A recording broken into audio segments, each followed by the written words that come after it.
Hello and welcome to Google Digital Garage. My name is Anthea and I'm from Google's free training skills program, Google Digital Garage. And today we're here to talk about writing for social media. So please do bear with me. I've lost my connection to my screen. So I'm just going to share that with you and then we can jump straight into it. There we go. So welcome for today. I'm not here alone. I have Tessa, who is one of our moderators, and also another experienced Google Digital Garage trainer. And she is in the chat right now. She has a blue spanner next to her name. And she will be working with you throughout this whole session, answering any comments or questions that you've got, and also giving some of those over to me in case there is an opportunity for me to answer those when we pause for a break. So please do drop in the chat. Let us know where you're from, what you're here to learn today, and also let us know your name, and we'll be in a great position to communicate with Tessa and also answer any of your questions as we go through. Now, just be aware that in order for you to have your questions answered, you do need to have a YouTube account. So if you don't have the ability to chat right now, please do make sure that you click the button that's in the chat box, set up an account, which only takes a few moments, and then jump straight back in so you can jump into the conversation. If at any time you find that there might be an issue in terms of you being able to see or hear me, please do refresh your screen, which is normally an F5, and that should normally sort out most problems. So I think that might be everything. We've got everything sorted out in terms of housekeeping. So let's dive straight in today's session, which is all about writing for social media. Okay, so we've got this broken down into 3 sections.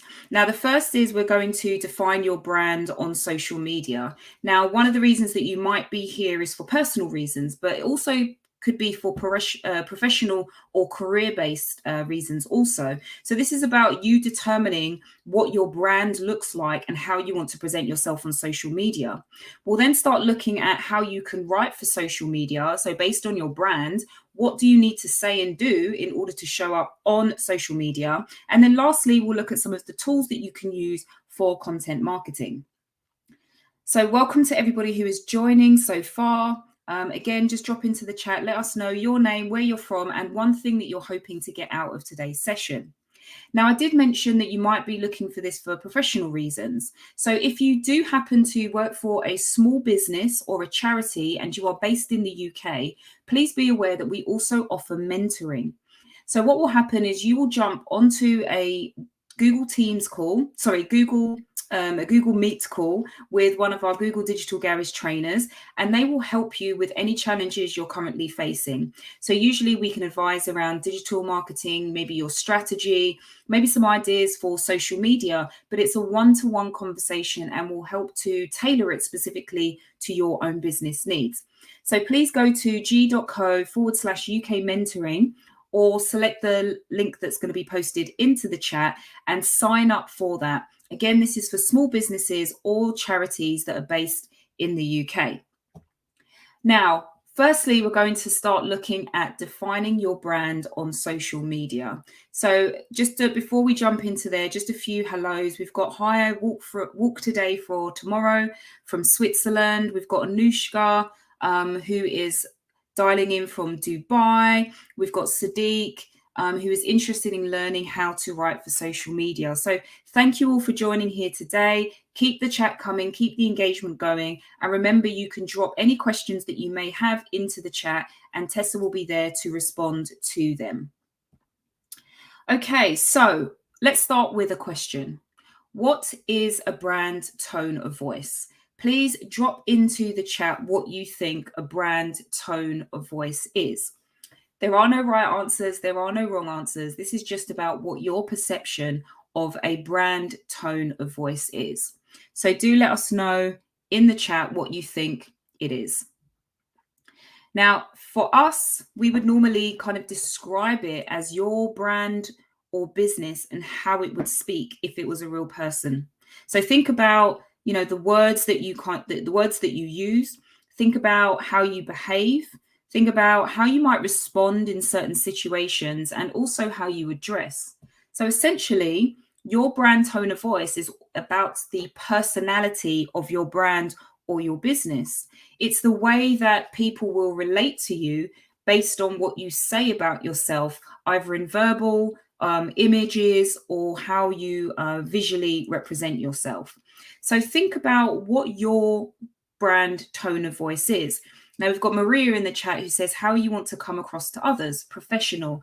Exactly that, Maria. It's all about how you want to be perceived by other people. Now, this is really important because, especially when you're in business, the key thing that you are in business to do is sell your products or services. Now, you can only sell those products and services to people who understand who you are and what you offer. So the tone of voice that you use is going to be the thing that helps people to decide whether or not they want to do business with you. So let's look at some of the examples about how your brand or your business would speak if it was a person. Now, if your brand or business was a celebrity, who would it be and why? Please drop your answers into the chat. Now, we have 3 examples here on screen, and hopefully you do know all of these, so you can kind of get a flavor for how these particular celebrities appear in terms of a brand. Now, especially if you are a solopreneur or an entrepreneur where you are the main person or the main face of an organization, sometimes it can be easy to mix up your professional and your personal brand. The idea, again, how Maria had put it before, is how you want to come across to others. So think about that when you're looking or answering some of these questions as we go through. So Bill Nye, who's a science engineer, medical engineer in the US, he would be seen in terms of his brand as informed, approachable, and goofy. And people generally tend to find out those things based on what he says, how he acts, how playful he might be, and the things that he does. Now, we also have George Clooney, and I'm sure as an American actor, a lot of you know George Clooney. And so his brand words would be sophisticated, laid back, and smooth. Now, for any of you who may have seen the Nespresso adverts with George Clooney, I would definitely say he is sophisticated, laid back, and smooth. Not only does he represent that in the movies that he stars in, but also in the advertisements that he stars in also. So it's more knowing that whenever you see George Clooney, these are the 3 things that you generally tend to think about. And then again, for any of you who are music fans, you probably know Beyonce. She is defined as strong, empowered, and alluring. So when you think of music, when you think of, interviews that she may do, maybe there are, films that she starred in, you can usually get a sense of her brand based on everything that she commits herself to. So what does it mean to you? What does it mean to your business? What is your brand tone of voice? Now, creating a brand tone of voice can sometimes take a while. At the first point, it's kind of like this is what I want to portray. But when you have a thought or a feeling about what you want to portray, it doesn't always resonate with the people that you're trying to reach. So don't think that you just create a brand tone of voice and that's it.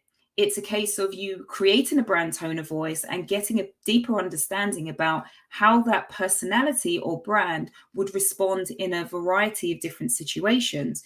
And you tweak it as you go.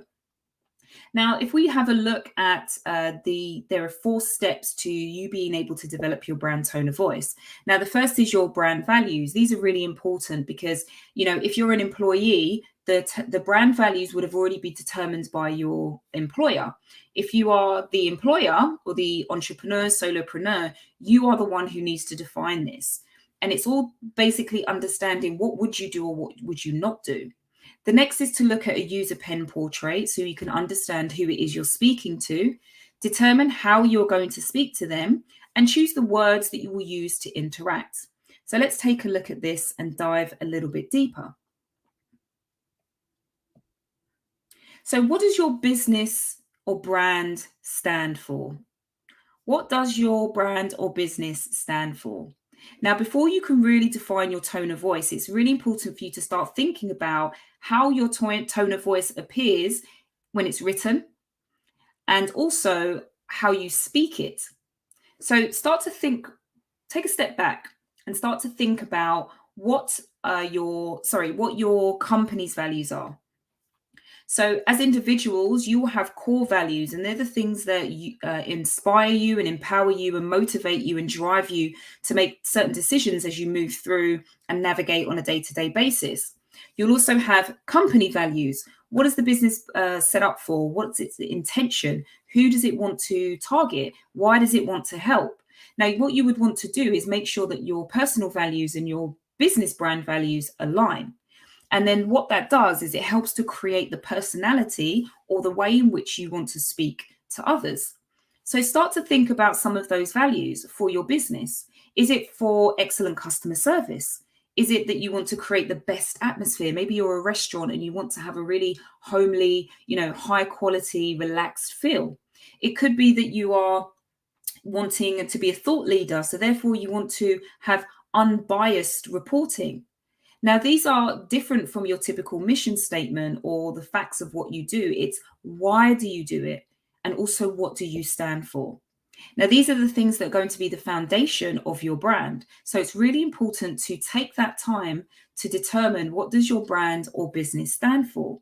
And it's a great first step because it helps to shape your tone of voice. So here we have a couple of different examples. We have Nico's Pizzeria on the left, and we've got Hathaway Legal on the right. Now, these both, which are fictitious examples, have different brand values. So start to think about what makes them want these particular values to stand out for their business, and which ones of these may be useful for you.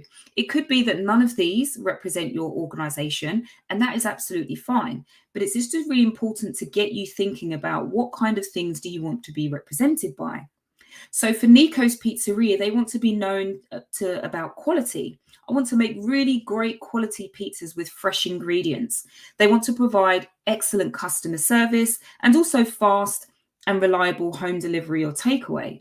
So these are the things that are going to drive the decisions that they make, and also the things that are going to highlight what they portray on social media. Now, for Hathaway Legal, they're talking about being dedicated to the highest level of diligence for each case, that they believe that their clients deserve a quick response, and they only hire top lawyers who have trained at prestigious institutions. So they want to make sure that people have, that the people that are working on these cases are doing all of the diligence. They're very detailed and thorough and getting the best out of the people that are being used to support their clients. They also want to ensure that they have really great communication. So when there are queries being raised, that they respond really quickly. And also that they're hiring people who have the best qualifications in recognized institutions, which will build their credibility. So start to think about how each of these words can be represented and what that says about your brand. Now, next is, how would you describe a core member of your audience? Now, this is actually really, really important. And I think outside of social media, this will help you in all aspects of your business.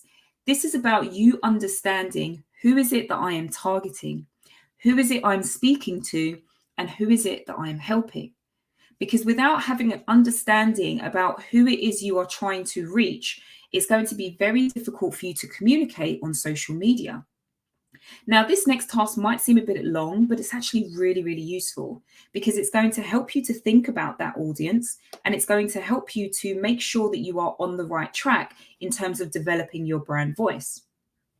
Now, you may have heard about these as pen portraits, personas, user portraits, whatever terminology is. It's a way of creating a profile about your target audience so that you can understand them on a deeper level and know how to communicate with them. So it paints a vivid picture of your audience using words. And again, it may sound a little bit silly, but the more detail that you can create, the better that you understand them. So for example, start to pretend like you're like their best friend. What's their pet's name? How do they generally tend to get around? What's their favorite color? What food do they enjoy? What political party are they interested in connecting with? So the more you understand them, the more you learn them, You also learn their buying behaviors and the things that influence them. And you can speak to all of these things as you write for social media.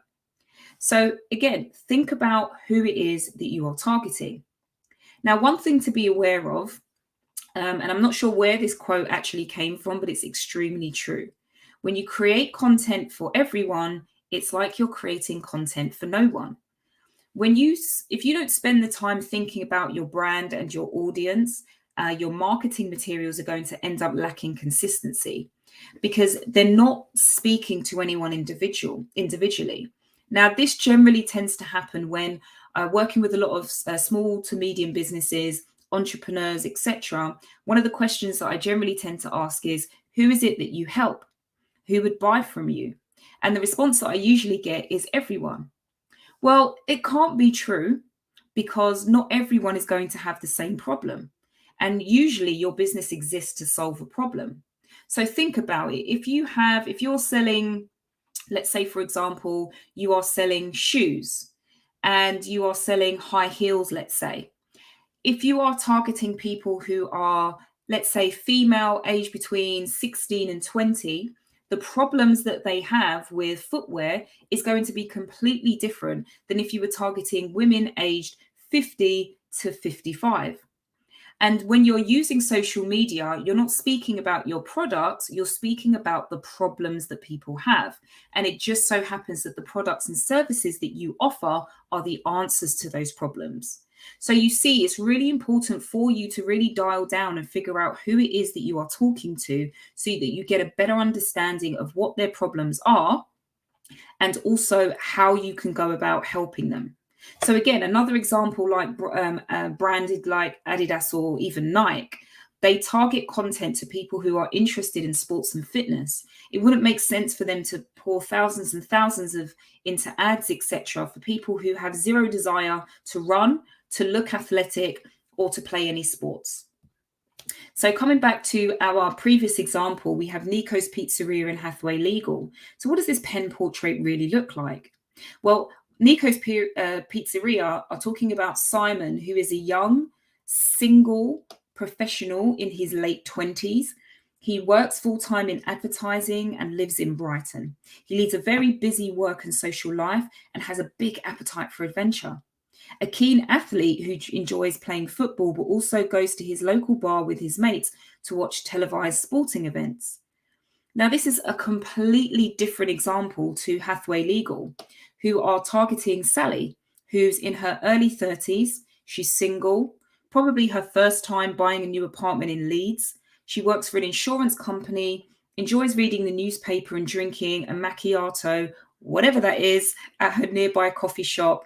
She's really interested in tech and getting the latest gadgets, and graduated with a degree in history, and kind of likes a bit of grammar and appreciates quality.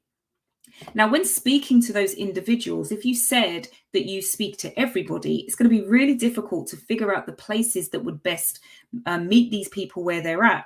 So when you even think about outside of writing for social media, you think about ads, you know that if somebody such as Sally enjoys reading the newspaper, then you know that ads in newspapers is somewhere that you can reach your target audience. So you see, the more that you understand about them, the more you understand their habits, the things that they're interested in, their hobbies. It gives you a better understanding of how they spend their time and what influences they are likely to be susceptible to. So let's break this down. How do we go about creating a user pen portrait? Well, this is a framework that we have. And again, this may feel like a long exercise, but it's the most important part of this entire process. So please do make sure that you give it enough time to do so. And feel free, if you have any ideas as you go through this with me now, drop those into the chat. Now, when it comes to the first question it's a really easy one. What is their gender? What's their name? What's their age? And where do they live? These are standard demographics. Now, if you're already in business, you can actually gather some of these insights from some of the social media platforms that you're already using. If you have a website, then you would also be able to use something like Google Analytics to understand what traffic is coming to your website and therefore what's the demographic of that traffic. So start to personalize your user pen portrait, give the person a name, start to visualize, what do they look like? What do they sound like? What do they dress like? Then start to think about what their status is. Are they married? Are they single? Are they engaged? Are they widowed? Are they divorced? What's their job status? Are they a freelancer? Do they have a long-standing career? Or are they someone who's unemployed at the moment? Whatever it is, you decide based on who you are trying to support, to help, and also sell to. Think about whether or not what their life stage is. Do they have children? Do they not have children? Do they have adopted children? You know, there are different variations to all of these things that you may want to consider, because these will be things that you speak to as you write for social media. Also think about how they what they earn. You know, what they earn is really important, because if you are trying to sell, for example, a high luxury product, maybe a skincare product for men, and the price point of that skincare product is quite high, but your target are men who are unemployed, those two things don't really tally up so well, because if they're not earning much, they're not going to see a luxury product as something that's essential. So the next thing is to start thinking about, what do they do with their time? What are their hobbies? What are their interests? What things do they find or care about? And what are their values? Because when you understand people's core values, you understand what things that they are drawn to and also drawn away from. Think about their job title if they have a job. What do they do? Are they a manager? Are they a supervisor? Are they an assistant? Are they working their way up on the corporate ladder? Are they somebody who owns the budget? Maybe you're somebody who's trying to sell services into an organization. So it's important for you to understand that your contact is someone in HR, or maybe it's somebody in finance. What about the decision makers? Who's the person who's going to actually say yes to purchasing your products and services? And also think about what industry. Now, industry is interesting because, again, there are so many different industries. So do you want to focus on one industry so you really get to understand the industry and how people buy and sell products and services within it? Or do you want to target a specific product and service across all industries? Again, the problems each of the industries have may differ. So you may need to have multiple pen portraits depending on what problems and challenges or who you're trying to target in specific industries. And then lastly, look at things like, what are their talents? What are their ambitions? What are they striving for? And also, what are their political views? Because again, when you're writing for social media and something political happens, you can speak on it, which gives you an opportunity to engage with those your audience members. So the third part is now, what describes the personality of your brand or your business? So this is all about, how do you speak? You know, I mentioned a few slides ago, I talked about the different celebrities and how they were described. So hopefully during this time, you've been starting to think about what brand words you would use for yourself. So at this stage, I'd probably say pick maybe 3 to 5 brand words or descriptive words that you could use to describe your brand. And the reason that you don't want to have too many is because it can start to get too convoluted, and you may find that it's difficult to speak or communicate all of these different words or descriptive words in one go. So 3 is a really good number to have. 5 is probably the maximum I'd suggest. So what you do is you use this as a way of checking to make sure that all of the copy that you're using, all of the things that you're writing for social media are adhere to the brand words that you have. So let's have another look at this. Nico's Pizzeria, they want to be seen as to being charming, they're talking about authenticity and also family. As a pizza place, they want to be welcoming and have, a family feel. They want to give that authentic feeling in there and that kind of charming nature.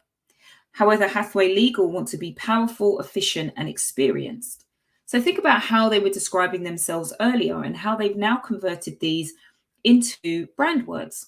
So think about it and also drop into the chat. What would you say are your 3 brand words that describes your business?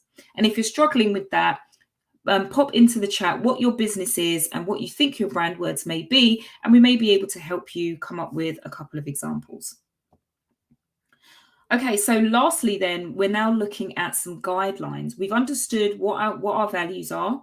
We've started to look at the who our audience is and how we want to how we're going to learn more about them so that we're able to speak to them better. We've just looked at how we want to speak. And now it's about what words are we going to use. Now, this is all about ensuring that we are speaking in the way that we have decided we want to speak. How we want to show up and the things that we say need to align. Otherwise, we may be sending the wrong message. So think about, how do we greet people? How do we sign off a conversation? How do you describe your products and services? What words do you use to describe your customer? And also, is it a case of you being formal or informal? So again, let's go back to our examples, our fictitious companies. We have Nico's Pizzeria. Now they could say, the things that they want to focus on are things like fresh, right? They want to be seen as having authenticity and good quality. So fresh, that charm, they want people to feel welcome, and appetizing. They want people to feel like they've enjoyed the time that they've had at this particular venue. And notice how they've crossed out certain things like eat, customer, high, and restaurant. They don't want to use those words because maybe they're quite common. So they want to set themselves apart and use other words that feel more in line with their brand tone of voice. So Hathway Legal now want to ensure that when they're signing off, they're using the words kind regards rather than best wishes or cheers. Cheers, remember that with Hathway Legal, they want to be seen as proficient, professional, experienced. So cheers feels a bit too common. Cheers feels a bit too friendly. So for them to maintain that professionalism, kind regards is it. They also want to use words like excellent or great, and also thank you rather than thanks. So when you're deciding on what words and how you choose to speak, bear all of these things in mind. And remember that you're using this through your business. So this is not related to how you as an individual speak. This is about how you want your business to speak to its customers. Okay, so we'll just have a quick pause and check to see if there are any questions. Okay, doesn't look like there are any questions. Let me just take a quick sip. Okay. Right, so we have, I think, 2 more pauses throughout this. So if you do have any other questions, keep putting them into the chat. Tessa's doing a brilliant job on answering these as we go through. So anything else I will get to at the next pause. So let us continue. So the second part is to now look at how we write for social media. So this quote by Blaise Pascal is, "I would have written a shorter letter, but I did not have the time." Now, it's quite interesting because sometimes this particular quote can also be attributed to Winston Churchill. But either way, it actually reigns true for social media. And anyone who's had to write for social media, whether it's, for personal use or professional, really understands the challenges of trying to stay within the word count. So this is all about how can you communicate what it is that you want to say to your audience without, writing war and peace essays. The average human attention span is now 8.25 seconds. That is absolutely crazy. And as you have lasted 29 minutes, I must compliment you on your attention for this particular webinar. But if you think about somebody who is not intentionally signing up for a webinar and might happen to be scrolling through social media and you're wanting to grab their attention in that moment, you've only got a few seconds to do it. So you don't have the time to be writing long captions until you have grasped their attention long enough for them to want to know more. So it's actually much more difficult to find something very succinct to say that's going to help someone stop in their tracks and say, I want to know more. So how do we go about doing this? Write for the goldfish. Now, for anyone who is aware of the kind of theme around this, Goldfish are supposed to have the attention span of about 5 seconds. So the idea is that if you can't write it, that a goldfish would be able to read it in that period of time, it's probably not worth reading at all.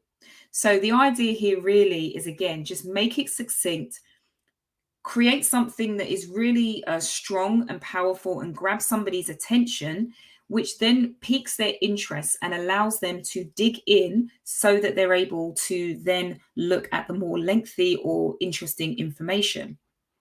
So if you start this by assuming that your reader will only read the first half of your sentence, and this may be a bit controversial, but it's the best way to approach writing or making your copy. On one hand, you don't want to spend all of this time writing all of this stuff that nobody will read, but also you want to make sure that those who you can grab people's attention, and then it gives them the power to decide whether or not they want to carry on reading what you have to say. And the same thing happens with videos. When you start a video, don't wait until the 30th second or the last 2 minutes to speak, to give that really useful information about what this is about. Capture them in the first 2 to 3 seconds. If you haven't got their attention at that point, it's very unlikely they will stay engaged and be willing to carry on. So let's think about how we do this. This is about you focusing on the user. Now, this is one of the golden rules that they use at Google, and it just basically means that you need to empathize about what people are interested in, what they need, i.e., it's not about you, right? This is not about you. This is about your user. This is about your audience. And that's why it's so important that we wrote that user pen portrait, so you can get to understand them. What is it that they're actually looking for? Do they just want something to ease their boredom? Do they want something that's going to entertain them? Do they want to learn something new? Or do they want to win something? So think about what's going to motivate them, or you can decide on focusing on something that they have as a pain point. So when I mentioned before we speak to the problems, this is what I mean. If you're targeting somebody, what challenges do they have? What problems do they have? What pains do they have right now? If I was an athletic shoe and I'm targeting runners, I'm going to talk about all of the blisters and the sores and the struggle to walk the next day after a long run, because those are the challenges I know that they're going to have. So me selling an athletic shoe that's going to help eradicate all of that is something that's going to grab their attention. So really start to think about what problems do they have, or what things motivate them, and then how you can connect the dots. And the best way to do this is to focus on benefits rather than features. So a great example of this is when you have something like a gadget watch. Now, most people will just focus on the features. It's waterproof up to 5 meters. It's got 5mm thick glass. It comes in black, white, blue, or gold. And it's got a spherical interface. Brilliant. Who cares? What does that mean for me? Right? Again, it's not about you. These are all great things. Okay, but what does that mean for my life? Now, if I'm going to invest in something like a gadget watch, I will need to understand there's a phrase, WIIFM. What's in it for me? So this is where we focus on the benefits. Oh, now I can take this swimming. It aligns to my lifestyle. It's smash resistant. I can be accident proof. So that means I can keep it without having to replace the face every 5 days. I can choose a color to suit my personality. Oh, that's great. It means I can match it with different outfits. And also it looks at comfort and style. So it means that it doesn't have to be rigid. It can adapt to who I am and allow me to showcase my personality. So now this gadget watch that seemed really boring about all of these technical specifications that it had now seems to be something that it could be embedded into my life. I can now see this watch being part of my life because they focused on the benefits rather than the features. So again, let's have a look at some of these headlines. Boost your CV with a free. That's an attention grabber. If I'm somebody who is looking for a job and maybe I don't have much money, I'm immediately drawn to that because I know that my CV can be boosted and I don't have to spend any money. And then it tells me that it's for a digital marketing course. So then I can go in and click the link and read more. Get product and engineering on the same page. Well, if I work in projects and I struggle for my subject matter experts to communicate with each other, this would be brilliant. I can get them to connect, be on the same page, and for our project to be successful, because this thing just stood out to me and told me that it's the answer to my problem. Get a free coffee roasting kit. If I'm a lover of coffee, all you needed to say was free coffee. Everything else is irrelevant. That has grabbed my attention. And now that tells me that I can get that if I try three bags of their roasting coffee. So you see, the first half of the sentence is the bit that you grab their attention and get them to read a little bit more. And if you have a call to action, they're then able to go to wherever it is that you want them to go in order for them to find out more. So think about it and think about ensuring that you use clear and simple language rather than complicated language. Don't use too much jargon, technical words, or anything like that, because most of the people do not have time to decipher it. You want it to be very clear what it is that you want them to do, so that within that brief 2 to 3 seconds that you've grabbed their attention for, they know exactly what to do next. Either ignore it and keep scrolling, or read into it and learn more. So let's again have a couple of examples of this. Something that's clear and simple is reader friendly. It's clear, it's structured, there are no complicated sentences, and it uses everyday words. So again, try to avoid, lengthy sentences, keep it short, use simple words. And, using simple words doesn't mean you're dumbing anything down. It just means that you are giving people the quickest way to absorb what it is that you're saying, so they can make a decision as to whether or not they want to find out more or whether or not it doesn't interest them. So structure your message logically, use headings, subheadings, lists, tables, ways to clearly visualize data in your material. Write short, uncomplicated sentences. Leave out anything that's not necessary. Anything that might be useful but's not necessary can come later. The key point here is to get their interest. So don't overwhelm them. Just keep it simple and choose common stuff, and avoid anything flowery, internal business language. You don't want your potential clients to have to be in the circle to understand what you're saying. So just throw all of the words away, keep it simple, only use words that are necessary, and that should help you to reach those that you want to reach. So how can you cut your copy but keep the same meaning? How can you cut your copy but keep the same meaning? This is all about being succinct, being clear, and avoiding having to use too many words to say the same thing. So this is how you make improvements in your social media writing, by just being a lot clearer in less words.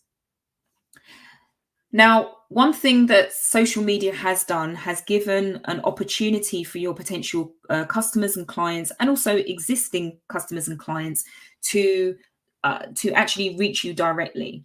Previously, when it looks at customer complaints, for example, customer services, people generally had to phone somebody and go through a process, or maybe even email, in order to get their complaints heard.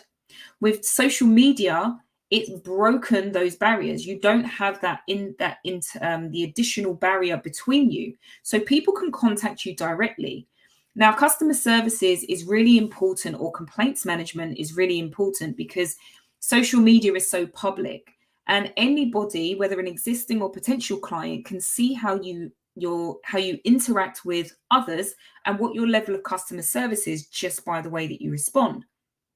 So always try to think about the fact that you are being watched and people are judging you and your customer service based on how you communicate with existing and potential clients using social media.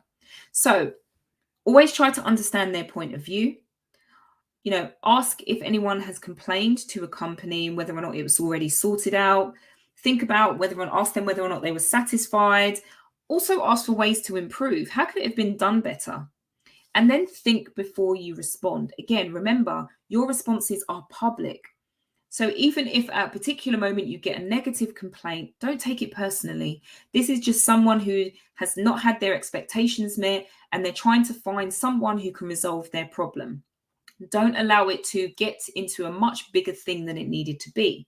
Just be polite, be professional. You can respond without accepting any responsibility until you've had enough time to determine where the responsibility lies. And if it does lie with you, be honest, be accountable, and make sure that you ask them to contact you directly so that you can resolve it. Because this is all it is a problem. And you are in the business of solving problems. So if one of your customers has a problem, solve the problem.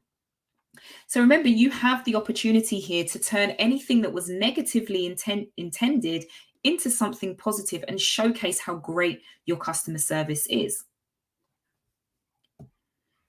Avoid passive language. So it's really important that when you are responding to, these complaints on social media, that you are clear, that you are concise, and that you are to the point, that you are being active rather than passive. And when I say active rather than passive, what I mean is dismissive.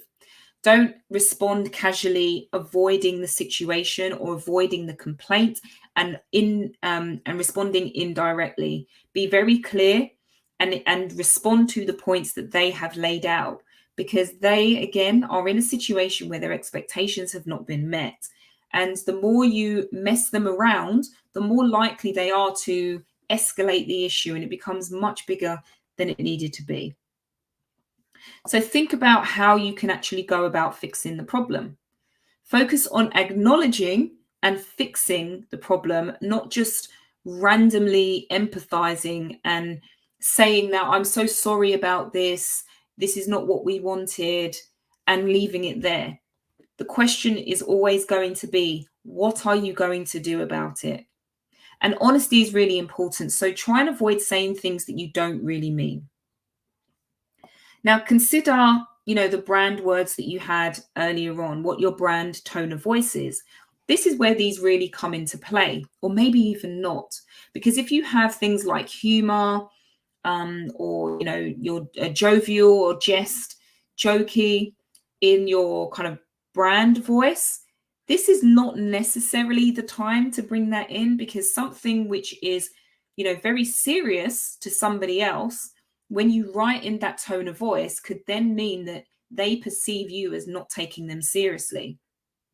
So be very clear and be very careful about how you show up when you're dealing with complaints. Especially when there is money involved, you want to be making sure that your response is very serious. If somebody has made a decision to use their hard-earned money to purchase something that you have offered, that means there is an element of loyalty there. So if they have paid for something and they haven't got what they wanted or expected, it cannot be dismissed. It has to be taken seriously, and a resolution must be your kind of priority in this response. And make sure that when you get to the end of it, you sign off with a name. So here's an example, and let us know in the chat, how would you go about handling this complaint? So the customer posts, I think it looks like Facebook on here. Look, I ordered a mobile from your company last week, but when it arrived, it was badly damaged. When I called to complain, I was rudely told you don't accept returns and that I need to contact the delivery company for compensation. Is this really how you treat loyal customers? I will never buy from you again. Hopeless. Now, this could actually be really bad for your organization. But remember, how you speak, your brand tone of voice, can turn something that sounds really negative into something positive. So how would you go about handling this complaint? Now, here is one response. Hello, customer. Our sincere apologies for the inconvenience caused and the poor customer service you received. It fell below our usually high standards. We value your patronage and will launch a full investigation into why our team provided you with misinformation and didn't treat you with the full respect that you deserve. Please contact me on my direct email. We can organize a full compensation or replacement for you. Now, yes, this was not a great, thing to appear on your customer page, on your business page, but it was turned around. They were greeted. They were apologized to for the inconvenience caused. Nothing has been accepted or acknowledged as fault as yet. It's accepting the fact that there was inconvenience caused and the customer service fell below their own standards that they set for themselves. As somebody who said that they were a returning customer, that means they're loyal. So they want to make sure that they're shown to see that this particular person is valued. They're going to launch an investigation, which is the how we get to the resolution part, and to ensure that they understand why misinformation was given, which means they get to improve their customer service. And then also that they weren't treated with the full respect that you deserve. And then also they reached out and said, contact me directly and we'll get this sorted out. So again, you can use social media. Don't worry about being on social media and getting negative reviews. If there is validity in what they're saying, use that information to improve your services, your products, and the way in which you interact with your customers. Otherwise, this is just another post. But what this does is it allows potential customers and existing customers to see how you respond when people have complaints. And so this can actually now be seen as a positive thing. And this is a good response that is not passive, empty, or jokey. And so this will go to resolving the customer's issue. Okay, so again, doesn't look like we've got any questions. So we'll move into the next part. Do let us know if you are already on social media. Let us know which platforms you're on as well. That would be useful. And whether or not you've had any negative customer complaints. Hopefully this has given you an opportunity to see how you can use what's here to turn something around. And again, making sure that all of these things align to your brand voice means that you are able to clearly communicate to the world, anyone who's looking at your social media pages, who you are, what you stand for, and how you treat your customers. So let's start to have a look at your toolkit for content marketing. So you know what your brand voice is, you know how you're going to write for social media, but now we'll have a look at some of the tools and resources that you can use to support your content. Now, one of the most important things for you to do is check your grammar. Now, one thing that the internet is very unforgiving in is spelling mistakes and grammar mistakes. And that's usually because whatever text you decide to write, you can just put into, Microsoft Word or something like that, run a quick spell check and then paste it back. So if you're creating your content in another application, let's say, make sure that you are getting either somebody else to proofread it, or you're using a tool like Grammarly to check whether or not there's any mistakes in there, and so that you're able to rectify that. Grammarly actually has an added extension on your for your web browser. So as you are writing, if you're using your web browser, it can actually do the corrections for you as you go. Now, there are some additional tools that you can list out, and hopefully links for these will be listed in the chat for you. So we've also got things like PicMonkey, there's Adobe Spark Spot, you can use Jiffy, Ripple, Word Counter. Again, for any of you who might be concerned about the number of characters that you're using, for your social media content, you can use things like Word Counter. You can also use AutoCue. You can use a mini tripod and get a tablet or something to keep in the office. Again, the idea here really is just to look at, ensuring that whenever you're presenting yourself, you're doing it as best as you possibly can. Now, think about how you can now create engaging visuals, right? So remember, you've got your text side of things, but you've also got imagery. So think about eye-catching photographs. Now, a lot of the time we do have people who are worried about, being able to take photographs or professional photographs. Now, do be aware, although you can use your phone to take photographs, the key thing that you're looking for is high quality. So if you're not able to take a high quality photograph, consider using stock images. You can use a lot of different stock photography places and design apps and things like that, so that you can ensure that it shows the level of professionalism that your organization has. So have eye-catching photographs. You can use things like Canva.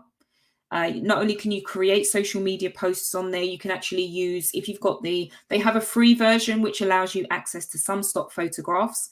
So Canva will be dropped into the chat for you. There is also, you can also use that for the professional version to access additional stock photographs as well. There's Unsplash. There is also Pexels, Pexels. These are really good for getting stock photographs.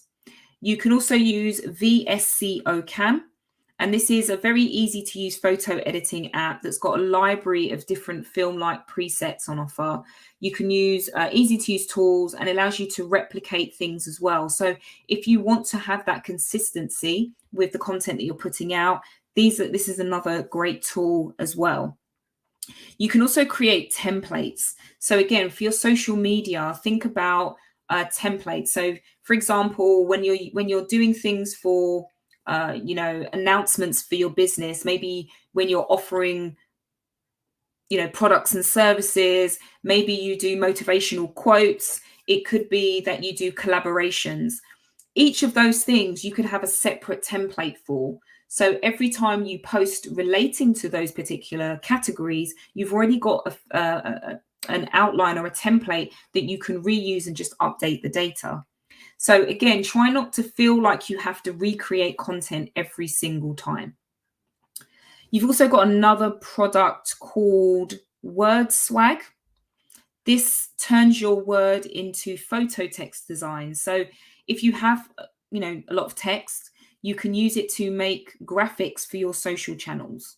And, you could do hundreds of text quotes, and there's lots of templates and things like that that you can access as well. Also, just thinking about this, think about how you can remove the focus of your product and talk more about what you can do. So a lot of times when you're posting on social media, it might be very easy for you to say, it might be very easy for you to say, I'm going to just show a picture of my product and ask people to buy. And that's a very common thing that most people do. And yes, sometimes that does work, but not everybody wants to see that each and every time. So just think about how you can use different types of images that don't always showcase the product, but your call to action does. So if it's something to do with lifestyle, instead of having, a cup of coffee and just the cup that you're selling, the mug that you might be selling through your business, you have an image where people are sitting down on the sofa. Maybe it's a cold day, they've got the fireplace on and they're drinking from a cup. It gives people slightly bigger thing to be looking at, focusing at, and they get to see how your products and services could potentially be used in real life as well. So here are a few different just a few different applications that might be useful for you when you're thinking about creating engaging visuals. Remember to have a good balance between imagery and text. Don't feel like you need to have too much text, because remember, you've only got a few seconds to capture somebody's attention. And sometimes it's not even the things you say. Sometimes it's the image that you've shared that helps to capture people's attentions. So remember, you don't have to have the most expensive kit. You don't. You can just start with a smartphone and a selfie stick. That is really the simplest baseline equipment that you would need if you want to start creating content. You can just make sure that you've got a background, even a plain wall like this. You can have something where you're near a door. As long as you don't have too many busy things going on in the background. You get a selfie stick, which helps you to keep your to stop your camera from shaking. And it just allows you to just start recording straight away without feeling like you need to have a huge amount of equipment. So the main thing here really is just to say, don't allow some of these things to prevent you. Use what's free until you're able to afford some of the paid applications. And as I said, Canva really is a great tool, because not only does it help you to access stock photography, you can get stock audio, stock video, and you can also create your designs from there and utilize their templates for your social media posts. So that's a really great way to get started. But just remember, the focus here is for you to use your brand tone of voice. So make sure you do that work on what your brand's values are, what you stand for, how you want to speak, your user pen portrait, and what words you will and won't use, and use that as a guideline for creating your content and start to share with your audience. So we've come to the end of the last section of this webinar, and it looks like Tessa has answered all of the questions. So again, thanks so much, Tessa, for staying in the chat, and thanks to everyone for engaging with Tessa as we go through and allowing me to just focus on delivering this and sharing some examples that are useful for you. So what do the next steps look like? Let's take a look.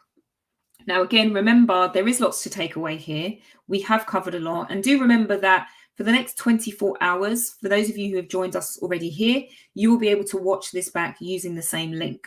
So if there was anything that you feel that you have missed, don't worry, you can come back and watch it again and make a note of anything that you feel that you might want to listen to again. Do the work that we've suggested and then start putting yourself out there on social media, ensuring that you are consistent with your brand tone of voice. Now, if you are in the UK and you work for a small business or a charity, remember that we have one-to-one mentoring available. These are 1 hour online sessions that you will have with a Google Digital Garage trainer, and we will work with you to help you on whatever challenges you are facing. Again, we have a variety of things that we help our clients with, and it could be, brainstorming, it could be, boosting confidence, it could be what's the next step that you need to do, creating a social media strategy. We do it all. So just make sure you sign up, and there's a link in the chat, and you have an opportunity to book a session with us, and we can help you with whatever it is that you need. And again, just make sure that you're accessing the free resources that we have. We have plenty of different webinars available as well. So make sure that you're jumping on there to look at social media strategy, maybe digital marketing strategy. If you're interested in YouTube, we also have webinars for that. So make sure that you're coming back and joining us on these webinars so that you can get upskilled and you're able to use this information to promote your business and gain and retain customers. So outside of that, if there are no further questions, I just want to thank everybody for attending today and would appreciate it if you were able to give us your feedback. Let us know how you found it. That's the best way for us to improve. So if there's anything that you want to say, please go to goo.gle/digital garage feedback and let us know how you found today's session. Let us know what you liked, what you didn't like as much, and we'll use that for moving forward and improving how we deliver these sessions. So I wish you all the best, and I hope that you're able to get something together to improve your writing for social media so that you're able to connect with your audience again. So thanks again for joining, and we'll see you again very, very soon. Goodbye.